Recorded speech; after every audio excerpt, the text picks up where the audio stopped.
Today's scientific landscape covers microscopic breakthroughs, massive engineering failures in low Earth orbit, and new discoveries about the origins of life. We are entering a period of extreme precision in biomedicine and foundational biology, offset by harsh reality checks in commercial aerospace engineering. Dravet syndrome is a severe genetic form of epilepsy that typically appears in infancy, causing prolonged seizures and progressive neurodevelopmental decline. Historically, traditional treatments have only managed these symptoms and often failed to control the seizures entirely. This chart shows Phase 1/2A clinical trial results for zorevunersen. Baseline seizures dropped significantly. Patients experienced a 59 to 91% reduction after receiving 70 mg doses, remaining stable over 36 months. Zorevunersen binds to the patient's pre-messenger RNA, forcing cells to produce healthy NaV1.1 proteins. For continuous updates on clinical breakthroughs like this video and subscribe to the channel. This trial data signals a transition into curative genetic restoration. By addressing the protein deficiency at its source, clinicians can now attempt to alter the natural history of the disease itself. Shifting focus to low Earth orbit, NASA released a 300-page program investigation team report detailing anomalies encountered during the Boeing Starliner crewed flight test.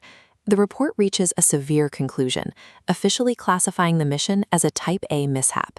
This is NASA's highest severity designation for an incident that results in a loss of vehicle control or significant damage to government property. Investigators identified root causes for service module anomalies, including Teflon poppet extrusion, propellant vaporization, and multiple helium leaks. These failures caused a temporary loss of 6 degrees of freedom control, the ability to move and rotate along all 3 axes, during the critical approach to the International Space Station. NASA's response includes 61 formal recommendations and a halt on all future crewed flights for the vehicle. The report was heavily critical of cultural misalignments that prioritized schedule pressures over technical rigor. The commercial sector faced a parallel failure in Japan, where the Kairos No. 3 solid-fuel rocket self-destructed 69 seconds post-launch. Initial data suggests a flaw in the rocket's autonomous flight safety system. Both the Starliner and Kairos incidents leave gaps in orbital launch capabilities. They serve as a reminder that schedule pressures cannot supersede the physics of spaceflight. Moving from aerospace to molecular biology, researchers have confirmed the existence of a new cellular organelle called the nitroplast inside marine algae.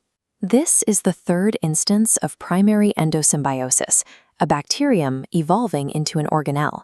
Following the mitochondrion and chloroplast, the nitroplast allows algae to fix nitrogen gas into ammonia. Engineering nitroplasts into agricultural crops could let plants produce their own nutrients, eliminating synthetic fertilizers. In deep evolutionary history, scientists at MIT discovered C31 styrene chemical fossils hidden inside rocks older than 541 million years. C31 styrenes are specific molecular fingerprints left behind by ancient demosponges, the ancestors of modern sea sponges. These chemical fingerprints confirm that soft-bodied, skeleton-free sea sponges were Earth's very first animals. This discovery pushes the origin of complex life far before the Cambrian explosion. Today's scientific landscape requires navigating a world where molecular interventions, the engineering limits of extraterrestrial flight, and ancient ecological histories are inextricably linked. Another update will follow in 24 hours.